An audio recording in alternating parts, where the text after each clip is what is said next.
Daily Broadside, day 470. Well, I took a loss yesterday. I took a major loss. I get these stupid ideas in my head, and instead of filtering them and saying, that's dumb, let's not do it, I just roll on through. So yesterday I had the idea of going down for the 4th of July weekend, and spending 24 hours. It was just one day, right? At south of the border, which is this kitschy roadside amusement joint that's been around since like the 50s, and right on the border of North and South Carolina. Okay, so I was gonna go down there. Can't leave the property. Those are the rules. You have to eat everything there, drink everything there, and take in every facility that they had, like all the different amusements and whatnot that they have. You had to do everything. That was the goal. So I convinced somebody else to go with me. They were not as gung-ho about this plan, but they said, yeah, all right, we'll go. All right, so we go down there and I check in. We get down there about noon yesterday, and I can't check into the hotel till 3, but we checked in a little bit early. So I check in at 2:35, and again, this motor inn has it's been around a long time, many decades. It's seen some miles, if those walls could talk kind of thing, you know. Check in, $89.38. I bet you I haven't paid less than $100 for a hotel in probably close to 20 years. I didn't think that even existed anymore, really. And so I mean, usually I'm like, if you don't pay $160, $170 at a minimum, you're going to be staying in a dump, you know.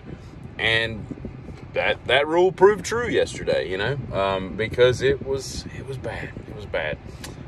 It probably was really cool. Like every room has like a covered little carport you pull up to. There's a front door and then a back door that goes out to the pool. I overlooked the pool. It was cool, but it was just old, and it said it'd been updated. I don't know what update means to them, but I know what it means to me, you know. Check in, and it was bad. It was just not, it was 2 double beds, and the bed had like this huge divot in it. It was bad. The air conditioner couldn't keep up. It was really stuffy. It had a really strong odor of like if Fabuloso and Mildew had sex and created a baby. That was kind of like the purveying like the theme of the odoriferous, you know, somniferously. Yeah, it wouldn't be somniferous at all, because it would have been difficult to sleep. Well, anyway, I check in and it's bad, and I usually travel with a blender, and so I start whipping out the blender, and I'm like, well, let's just make this a little bit better by making some Brazilian lemonade with rum. So I proceed to start turning the room into like Julia Child's workshop and all, and I'm mixing up a drink, you know. And if you don't know what this is, it's basically like I'm sitting on the bed chopping off the ends of limes, shoving them into a blender on the nightstand, pouring in water, rum, sweetened condensed milk, and I'm blending this mofo like a son of a bitch, right? Well, in my packing, I brought a colander, you know, something I could strain out all the pulp, because you don't want to just be drinking pulp.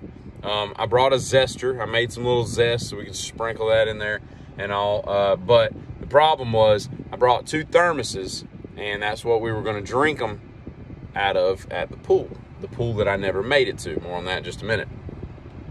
So I'm sitting there and I'm blending it up, and God, you should see the pictures that I've got of this whole yesterday. It was documented in some hilarity in pictures. They're pretty damn funny, but anyway, so I'm blending that up. Well, the problem was I realized very quickly that like I've got now this entire blender full of this concoction, and I've got to strain it. But if I pour it into the colander, I need to keep the pulp in the colander, but then I don't have anything to pour it into. So I decided to start pouring the thing into these smallmouth thermoses. So I'm in the bathroom sink area pouring these thermoses full of this thick concoction with pulp, and pulp is everywhere, right? The sink doesn't have a strainer in it, so the sink immediately gets stopped up. I mean, because all this pulp there's like 9 limes just chopped up down this nasty sink, and I got pulp everywhere. It's running over the damn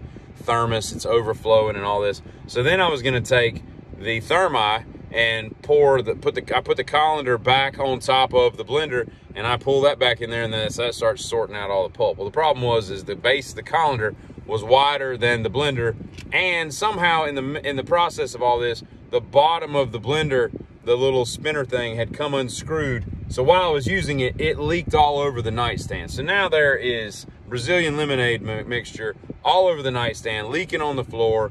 My phone cable's covered in it. It was just disgusting. And then the colander ran it down the outside of the blender, so now there's even more of it. And then the whole sink is just defiled. I think I used 8 limes. It was a lot, right? It was a lot. I overdid the recipe a little bit, but it was good. I drank a couple glasses of it. And so I don't know if you've ever, and I'm going to assume that you haven't, but I don't know if you've ever cleaned up lime juice and condensed milk from a nightstand wood surface, but let's just say the next people that move in there are going to be pretty mad, because I try to get all the pulp out of the sink, but invariably when you cut the water on, pulp comes out of the drain. So that's going to be a nice feature for the next people that move in. But I basically rented the room for we checked in at 2:35. I was out the door at 4:05 turning in my key. So I paid $89.38 for about 89 minutes. So that was cool. So that was the first time I've ever paid for a hotel by the hour. So that was cool. But here's the part that also sucked, is I had procured a patriotic themed Speedo for the pool, and it had like a bald eagle, like the beak was right on the cod piece, you know, and then the American flag draped around the back and all. Oh, it was tits. I liked it a lot. But however, I went with the size. I'm a 33 waist, so I got one that was 33, 34. It wasn't, and it had a drawstring, so I figured, you know, if it's a little loose, I could just tighten it. What it didn't work. It was, I mean, it was funny, but you know, it was a hair too small. But I was gonna wear it anyway. But then we left and didn't go to the pool, so now I got to go find a pool today. I think I got one in mind, but because America, that's why. It's the 4th, and I didn't buy that thing for nothing. So yeah, I have rarely laughed as hard as I laughed yesterday, but it was funny. I think I spent $350 in 7 hours. I don't know how I did that, right, quite frankly, but I did. Stupid. And it's an even stupider story that I'm telling you.